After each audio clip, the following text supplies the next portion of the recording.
그때에 아므라벨이 신할 곧 바빌로니아 왕으로 있었고, 아리옥이 엘라살 왕으로 있었고, 그돌라오멜이 엘람 왕으로 있었고, 디달이 고임 왕으로 있었습니다.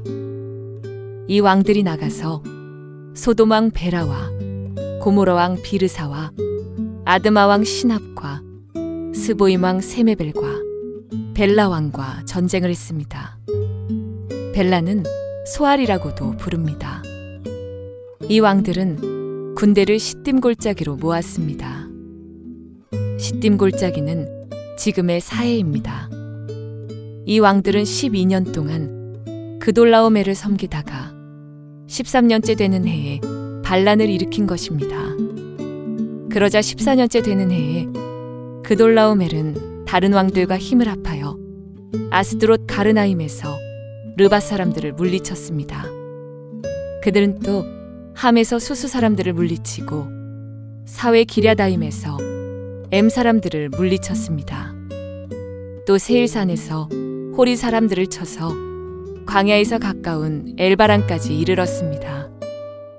그리고 나서 그들은 방향을 돌려 엠미스밧으로 갔습니다. 엠미스밧은 가데스입니다.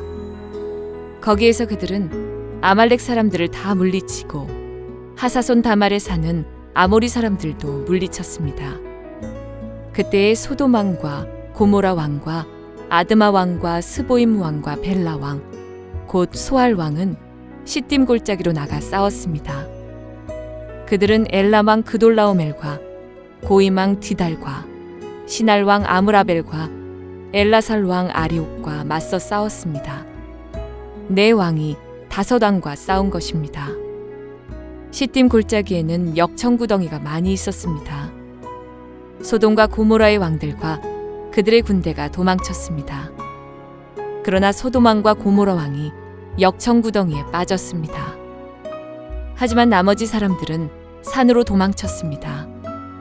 그돌라오멜과 그의 군대는 소돔과 고모라 사람들의 모든 재산과 음식을 빼앗았습니다. 그들은 소돔에 살고 있던 아브람의 조카 롯도 끌고 갔습니다. 그들은 롯의 재산도 다 가지고 갔습니다. 그때 도망쳐 나온 사람 하나가 히브리 사람 아브람에게 와서 그 사실을 알려주었습니다.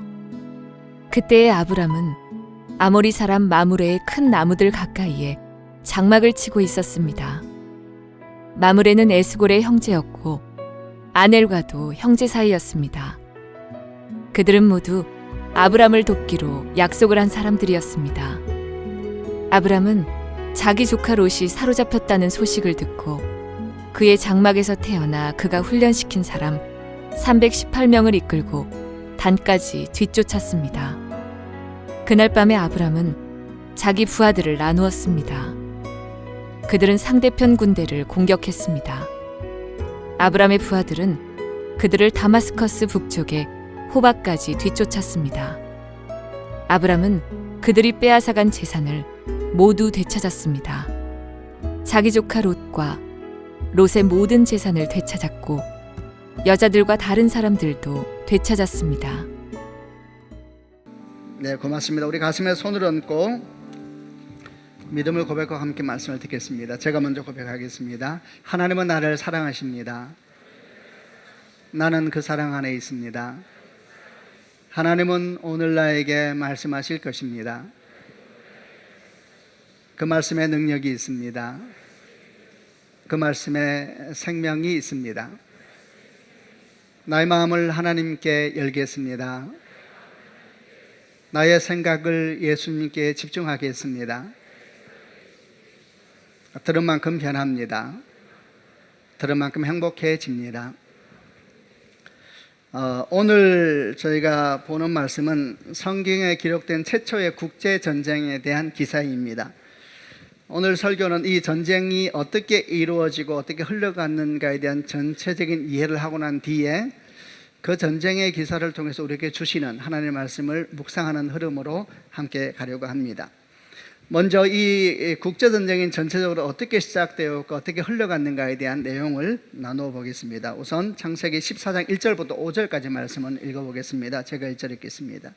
그때에 아므라벨이 신할 곧 바벨로니아 왕으로 있었고, 아리옥이 엘라살 왕으로 있었고, 그돌라오멜이 엘람 왕으로 있었고, 디달이 고임 왕으로 있었습니다. 2절.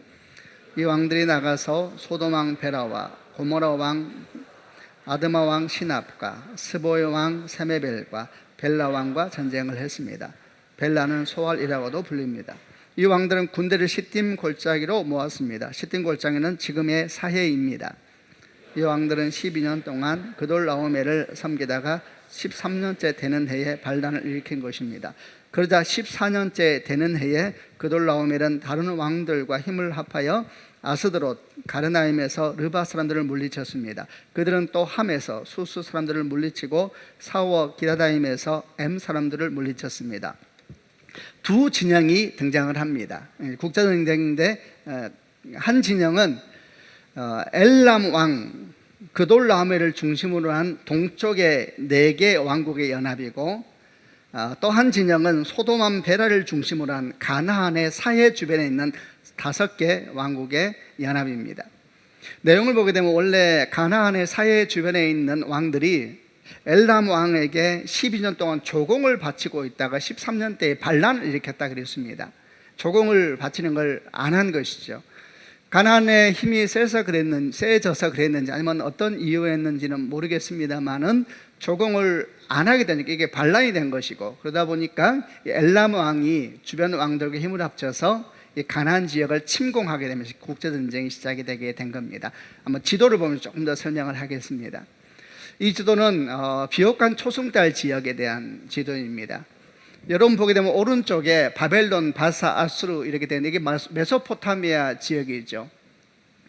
여기에 이제 메소포타미아 문명이 일어난 곳인데, 우리 엘람 왕이 어디에 있는지는 잘 모르지만은 지금까지 파악된 자료에 의하면 아마 이란 지역이 아니었겠느냐 이렇게 파악을 합니다. 그래서 이 바벨론 지역을 중심으로 해서 전쟁이 시작된 4개 왕의 왕국이 있었다 이렇게 이해하면 되겠죠. 그 4개 왕국이 가나안 지역을 해서 공격을 시작하는 겁니다.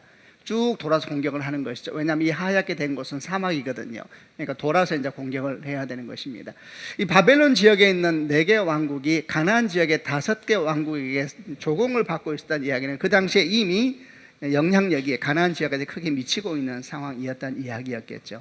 이제 이렇게 해서 공격이 시작됐습니다. 공격은 어떻게 전개가 되었는가?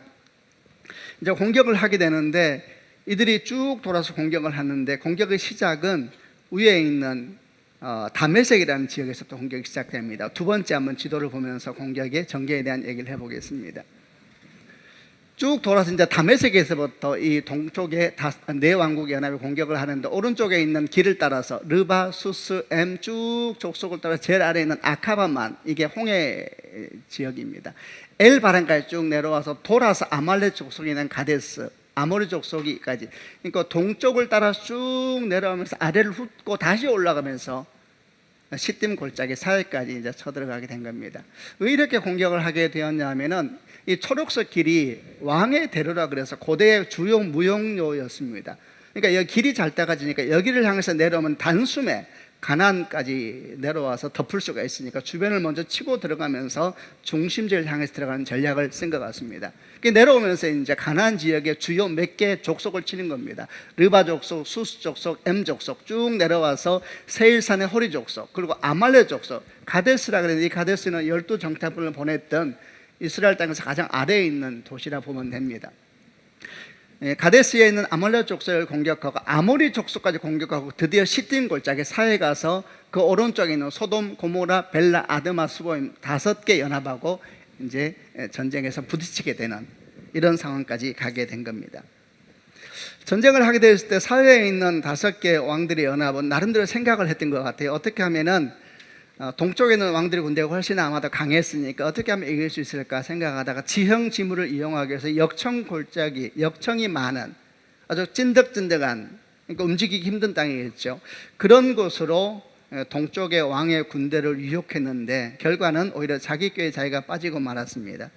오히려 그 역청골짜기에 빠진 것은 가나안 5개 왕국의 연합군이 빠지게 되면서 전쟁은 한순간에 끝나버리게 됐습니다. 동쪽의 4개 왕국 연합이 가나안 5개 왕국 연합을 단숨에 격파하게 된 겁니다. 마치 정예군과 오합지졸이 싸움처럼 그렇게 전쟁이 금방 결판이 나버렸습니다. 이제 전쟁이 끝나면 전리품을 얻어가고 포로를 끌고 가는 것이, 그리고 이제 영원한 노예를 삼는 것입니다. 이때 소돔과 고모라라는 도시가 나옵니다. 왜냐하면 사흘 주변에 있는 그런 문화권을 대표하는 중심 도시가 소돔과 고모라였습니다. 그러니까 동쪽의 네 나라의 연합군이 소돔과 고모라의 모든 재물과 그리고 양식을 다 전리품으로 빼앗아가고, 그리고 소돔과 고모라 땅에 있는 사람들도 다 포로로 끌고 가는 것입니다. 전쟁 포로는 노예가 되는 것이지요. 그런데 문제는 그때 소돔 땅에 아브라함의 조카 롯도 살고 있었다는 것입니다. 어떻게 됐겠습니까? 롯과 그의 가족들, 아내와 두 딸도 다 포로가 되어서 영원한 노예가 되기 위하여서 그 모든 재산을 다 빼앗기고 이제 동방 4개국 왕들의 포로가 돼서 끌려가게 된 겁니다. 누가 이들을 구할 수가 있겠습니까? 이런 상황 속에서 한 가지 중요한 전환점이 일어나게 되는데 아브라함이 개입을 하게 된 일이 생깁니다. 그게 13절 14절 말씀인데 한번 같이 읽어보겠습니다. 제가 13절 읽겠습니다. 그때 도망쳐 나온 사람 하나가 히브리 사람 아브라함에게 와서 그 사실을 알려주었습니다. 그때 아브라함은 아모리 사람 마므레의 큰 나무들 가까이에 장막을 치고 있었습니다. 마므레는 에스골의 형제였고 아넬과도 형제 사이였습니다. 그들은 모두 아브라함을 돕기로 약속을 한 사람들이었습니다. 14절 아브라함은 자기 조카 롯이 사로잡혔다는 소식을 듣고 그의 장막에서 태어나 그가 훈련시킨 사람 318명을 이끌고 단까지 뒤쫓았습니다. 전쟁 중에 한 사람이 이제 아브라함에게 이 사실을 전해준 겁니다. 이 사람이 아브라함에 대해서 알았던 것 같습니다.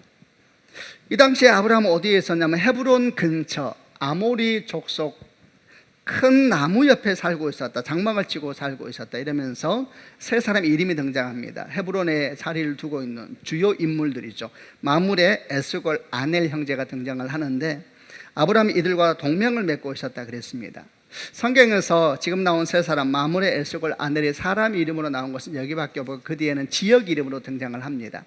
어쨌든 간에 내용을 쭉 보게 되면 당시 아브라함은 헤브론 근처에 살고 있었고, 그리고 헤브론의 아주 주요 세력이었던 마므레, 에스겔, 아넬과 동맹을 맺을 만큼 힘이 커져 있었던 것을 알게 하는 것이죠. 동맹이라는 건 누가 맺습니까? 힘이 비슷해야 서로가 서로를 돕겠다 동맹을 맺는 것인데, 그렇게 동맹을 맺을 만큼 아브라함이 큰 힘, 큰 세력을 이루고 있다는 것을 보여줍니다. 그리고 그의 증거 중에 하나로 아브라함의 집에서 데리고 있었던 318명의 종들에 대한 얘기가 등장을 합니다. 318명의 종들은 많은 인원일까 작은 인원일까요?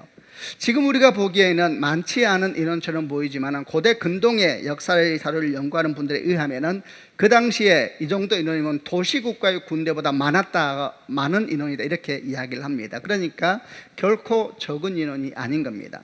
게다가 주목할 것은 이들이 용병이 아닙니다. 용병이 아니라 아브라함의 집에서 나고 재우고 먹이고 훈련시켰던 종들이라 그랬습니다.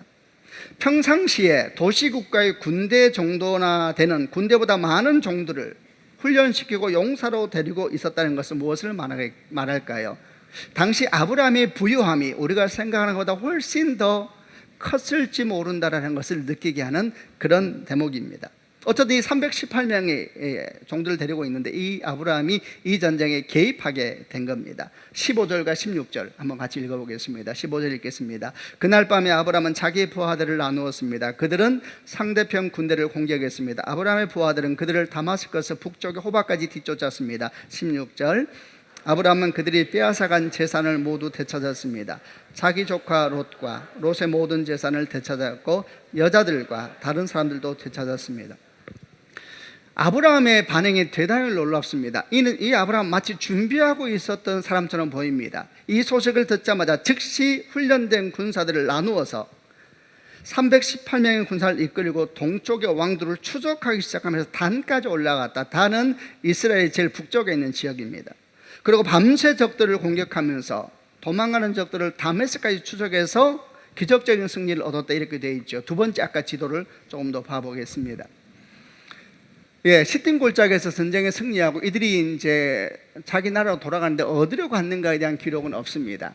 근데 이 소식을 헤브론에 있는, 왼쪽 위에 헤브론이 나오죠. 헤브론에 있는 아브라함이 듣게 되면서 이 아브라함이 추적을 시작합니다. 어떻게 하냐면은 사회 왼쪽에 있는 예루살렘, 베들레헴, 베델, 세겜, 이게 족장들의 길이죠. 이 길을 따라서 단숨에 올라가서 단까지 이르는, 이 거리가 얼마나 됐을까요? 180km나 됩니다. 하룻밤에 갈 수 있는 거리가 아닙니다.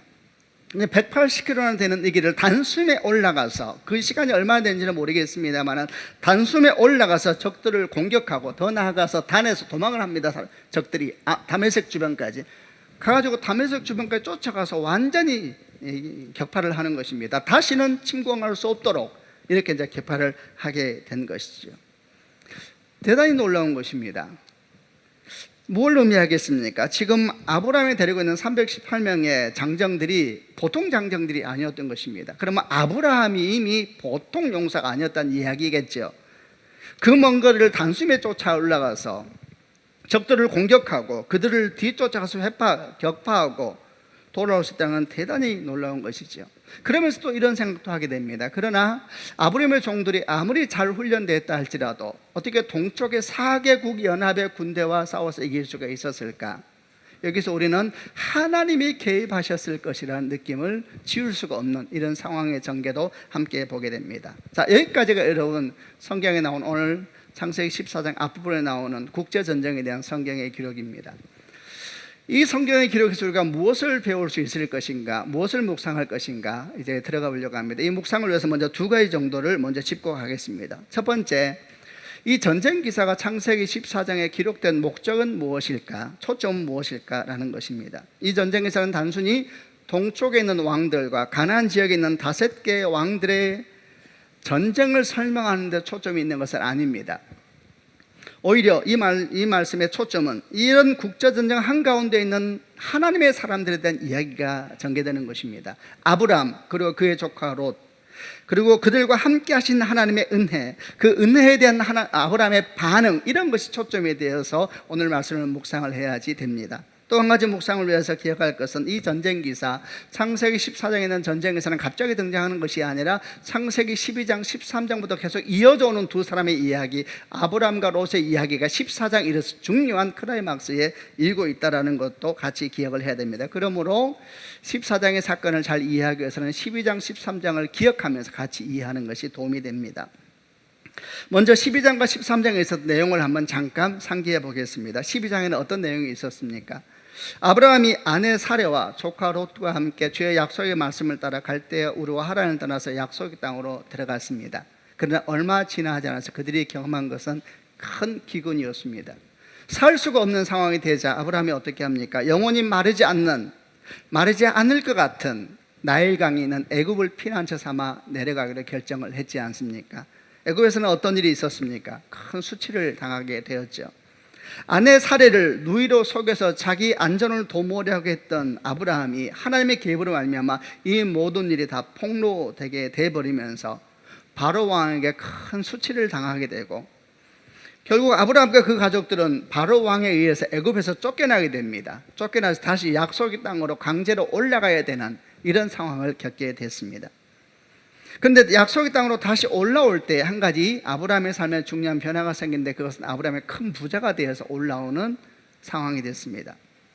아마도 그것은 바로 왕이 사레를 아내로 취하면서 아브라함에게 주었던 지창금을 되돌려받지 않은 것처럼 않았지 않았는가 우리가 봅니다. 아마도 그 하나님을 향한 두려움 때문이었겠죠. 그 지창금은 얼마나 되는 부요함이었을까요?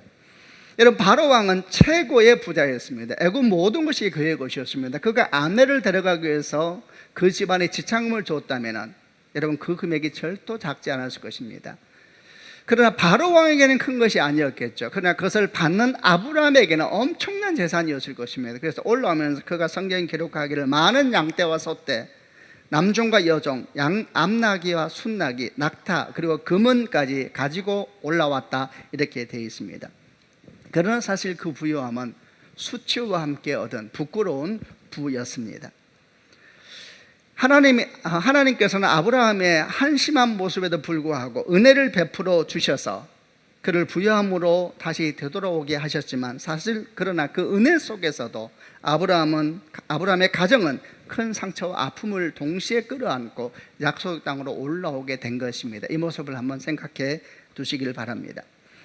그러면 13장에서는 이렇게 올라온 아브라함의 삶에 어떤 일이 생깁니까? 다툼이 시작되죠. 건강하지 못한 부가 들어오니까 그 부와 함께 다른 것도 들어왔습니다. 집안에서 다툼이 시작됩니다.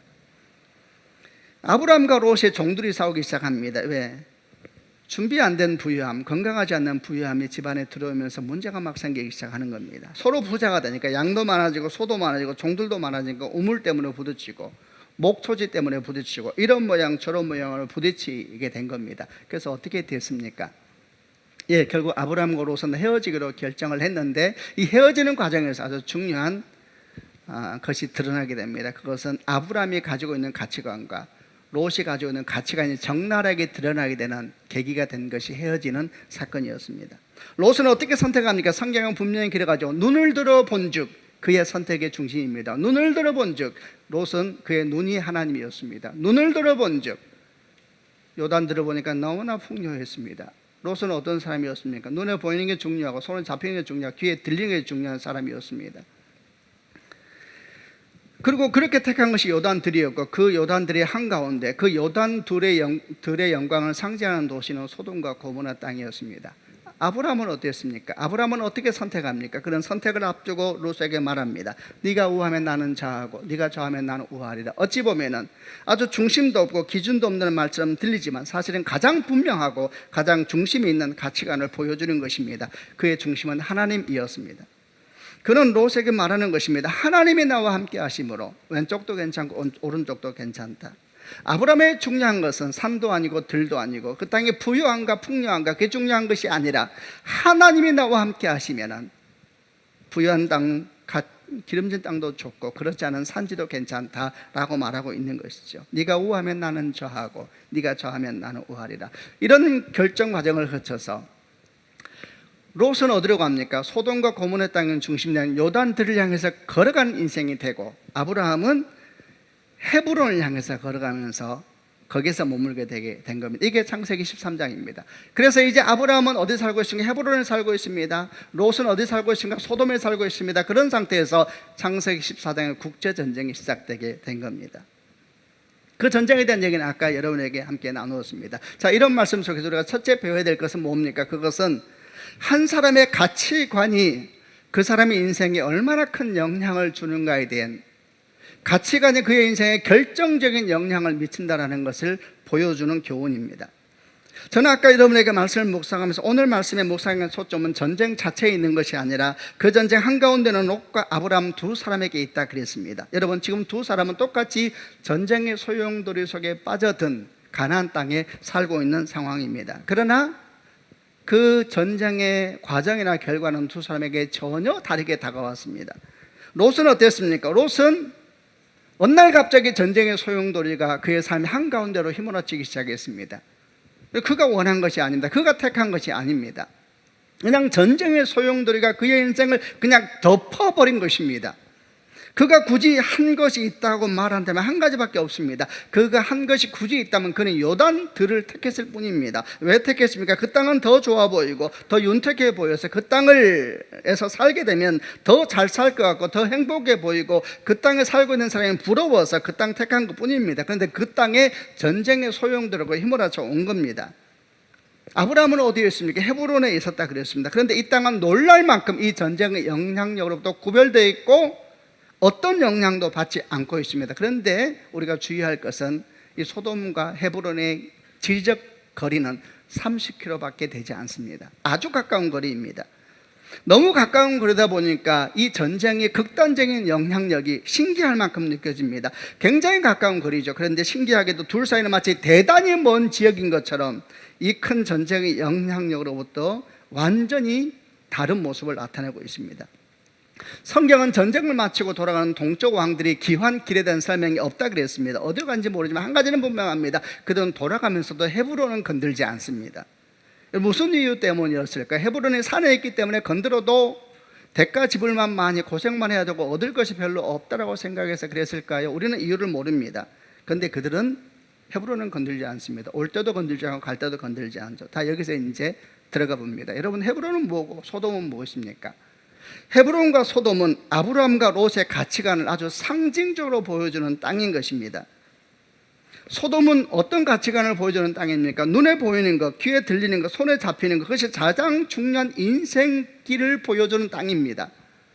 창세기 13장에서 우리가 롯이 선택할 때 눈을 들어 요단들을 바라보니까 그 땅이 하나님의 동산 같고 애굽 땅과 같았더라, 이런 얘기를 했었습니다. 기름지고 풍요한 땅, 그 땅을 보고 그 땅을 선택하고 이제 드디어 그 땅을 향해 가면서 롯이 마음이 어땠을까요? 그 얼굴은 어땠을까요? 미소로 가득 찼겠죠. 아, 저 땅만 내가 들어갈 수 있다면, 저 땅에서 내가 들어가서 그 땅의 주인공이 내가 될 수만 있다면, 저 땅을 내가 취할 수만 있다면 내 인생은 꽃처럼 피어나게 될 거야. 롯은 그 땅을 향해서 걸어가는 것입니다. 그리고 그 땅의 모든 영광을 상징하는 소돔과 고모라 땅까지 그가 들어가게 된 겁니다. 여러분, 소돔은 롯의 가치관, 롯의 인생관을 정확하게 보여주는 땅인 겁니다. 그럼 헤브론은 어떤 것입니까? 그 반대입니다. 손에 잡히지 않고 귀에 들리지 않고 그리고 눈에 보이지 않아도 함께 하신 하나님, 그 하나님을 쫓아가는 인생의 가치관을 보여주는 땅이 헤브론입니다. 창세기 13장에서 롯이 요단들을 택하여서 떠나고 난 뒤에 아브라함이 혼자 남았을 때 하나님께서 아브라함에게 나타나시면서 하셨던 말씀을 기억하십니까? 이렇게 말씀했습니다. 너는 눈을 들어 너 있는 곳에서 동서남북을 바라보라. 보이는 땅을 내가 너와 네 자손에게 주리니 영원히 이르리라. 너는 일어나 그 땅을 종각행으로 두루 다녀보라. 내가 그것을 네게 주리라. 그 뒤에 18절에 이에 아브라함이 장막을 옮겨 헤브론에 있는 마므레 상수리 수풀에 이르러 거하며 거기서 여호와를 위하여 제단을 쌓았더라. 여러분, 하나님께서 아브라함에게 준 것은 땅이 아닙니다. 약속을 주신 것입니다. 약속을. 그 약속을 붙잡고 아브라함은 헤브론으로 가서 살고 있는 것입니다. 헤브론이 목적이 아니라 헤브론이 상징하는 것은 뭡니까? 약속을 붙잡는 인생을 상징하고 있는 것입니다. 헤브론은 약속을 붙잡고 사는 사람들의 땅입니다. 하나님의 말씀을 따라 믿음으로 살기로 결정한 인생을 상징하는 땅과 같은 것입니다. 여러분, 헤브론과 소돔은 물리적으로 지리적으로 30km 거리, 대단히 가깝다 그랬습니다. 그러나 영적으로 보면 그 거리는 하늘과 땅만큼 먼 것입니다. 롯이 있던 소돔은 어떤 땅이었습니까? 전쟁과 욕망의 땅이었습니다. 그러나 아브라함이 있던 헤브론은 이해할 수 없을 만큼 하나님이 보호하시는 땅이요, 하나님이 함께 하시는 땅이었습니다. 소돔에 살고 있던 롯은 어떤 인생으로 성경에 등장합니까? 전쟁의 포로가 되어 끌려가고 있는 것입니다. 여러분, 실제 역사적인 사건이기도 하지만 영적 교훈이 얼마나 큽니까? 그 소돔에 살고 있는 롯은 전쟁의 포로, 인생이 포로인 것입니다. 인생이 포로인 것입니다. 그러나 헤브론에 살고 있던 아브라함은 그 포로된 자를 구하기 위하여 달려가고 있습니다. 얼마나 대조적인 삶입니까? 한 사람의 가치관이 그의 인생에 얼마나 결정적인 영향을 미치고 있는 것을 보여주는 것입니다. 우리는 당연히 질문하게 됩니다. 우리에 대해서 나는 소돔에 살고 있는가? 헤브론에 살고 있는가? 질문하지 않을 수가 없지요. 여러분은 소돔에 살고 있습니까? 헤브론에 살고 있습니까? 두 번째 묵상, 두 번째 교훈은 하나님의 은혜를 헛되이 받지 말아야 한다라는 교훈입니다. 창세기 14장, 우리가 지금 보고 있는 국제전쟁에 나타나는 아브라함을 보다 보면은, 그러면서 창세기 12장에 있었던 아브라함의 기억을 떠올리면은 깜짝 놀라게 됩니다. 어떻게 사람이 이렇게 변할 수가 있습니까? 창세기 12장에서 아브라함은 어떤 사람이었습니까? 아내를 팔아 자기 안전을 도모하느라고 아내를 팔아서 자기 안전을 도모하려고 했던 너무나 무책임하고 무능력한 사람이었습니다. 그의 삶 어디에도 믿음이라든지 믿음의 능력이라든지 믿음의 권세는 찾아볼 수가 없었습니다. 그런데 오늘 우리가 보고 있는 창세기 14장의 아브라함은 조카를 구하기 위해서 왕들의 연합군대를 쳐서 파울만 큰 용사가 되어 있습니다. 혹시 이런 묵상하시면서 아내보다 조카가 귀한 것이구나, 그거 아닙니다. 여러분, 조카도 그랬습니다. 그럼 아내였다면 어땠을까요? 이 동방의 사격은 죽는 것입니다. 여러분, 조카라는 것은 아내보다 더 낮은 것이 아니라 이제 그는 조카일지라도 그의 절망과 어둠 가운데 일 때 그를 끄집어낼 수 있는 힘과 능력, 믿음의 권세, 믿음의 능력, 믿음의 힘, 여러분, 이렇게 아브라함이 변하고 있는 것입니다. 여러분, 어떻게 사람이 이렇게 변할 수가 있는 것일까요? 시간은 얼마나 흐른 것일까요? 성경은 단초를 제공하지 않습니다. 그러나 분명한 사실은 엄청나게 변해 있습니다. 도대체 무슨 일이 있었던 것일까요? 어떻게 우리는 이 상황을 좀 이해할 수가 있을까요? 성경을 통하여 나름대로 몇 가지 묵상의 단서를 좀 찾아볼 수가 있습니다. 그 묵상의 첫 단서는 아브라함에게 훈련된 318명의 장정들에 대한 것입니다. 여러분, 이 숫자는 당시 도시국가의 군대보다 더 많은 숫자라 그랬습니다. 용병이 아니라 그랬습니다. 하루아침에 만들어질 수가 없는 숫자입니다. 오랜 시간에 걸쳐서 엄청난 재정을 들여서 훈련하고 유지하고 있는 군대와 같은 것입니다. 그러면 질문하게 되죠. 언제부터 이거 준비했을까? 두 번째 질문, 그를 위해서 필요한 그 엄청난 재정은 도대체 어디에서 왔을까? 아마도, 그리고 저 묵상으로는 거의 분명히 그 재정은 바로 왕이 사례를 데려가면서 주었던 지참금이 그 기반이 되었지 않았을까 싶습니다. 여러분 기억하실 것입니다. 그 재정은 무엇입니까? 아브라함의 실수와 한심함에도 불구하고 하나님의 은혜로 주신 것이지만 동시에 그 재정은 부끄러움과 수치를 상징하는 재정이기도 했었습니다. 아내 사례는 그 많은 금은과 가축들과 종들을 볼 때마다 기뻤겠습니까? 아니지요. 감사했겠지요. 그러나 동시에 회복될 수 없는 상처, 금관과 짐승들을 볼 때마다 나는 결정적인 순간에 보호받지 못한 아내이다, 내 남편은 결정적인 순간에 나를 버리는 사람이다, 이 상처를 기억나게 하는 것이 그 종들이요, 그 재정인 것입니다. 여러분, 그런데 아브라함이 그 재정으로 자기를 훈련시키기 시작한 것입니다. 너무 멋있지요. 하나님이 주신 은혜를 단순히 기뻐하고 누리는 것이 아니라 그 은혜로 자기를 돌아보고 자기를 성찰하면서 회개하고 자기를 성장시키는 바탕으로 삼은 것입니다. 얼마나 지혜로운 일입니까? 여러분, 오직 그 길만이 아내 사례의 마음의 상처가 회복될 수 있는 길이 아니겠습니까? 아브라함이 아내에게 내가 잠깐 실수해서 미안해, 내가 그때 정신이 없어서 내가 당신에게 잘해줄게, 아무리 잘해도 그 상처는 치유될 수가 없는 것입니다. 그러나 남편 아브라함이 다시는 그런 수치를 내가 다시 당하지 않을 것이고 다시는 내가 당신 앞에 그런 수치스러운 남편이 되지 않겠다 결심하면서 남편으로서의 책임, 가장의 책임을 다하기 위하여서 그 재정으로 자기를 훈련하고 용사들을 준비시키고, 여러분 318명을 이끈 용사 리더는 아브라함입니다. 아브라함. 이런 용사가 되기 위해서 주야로 자기를 단련하며 자기를 성찰하며 달려가고 있는 남편을 볼 때에 그때야말로 아내 사례에게는 치유가 일어나지 않았겠습니까? 여러분, 아브라함은 창세기 12장 사례 사건을 통하여 크게 배우고 성장한 것입니다.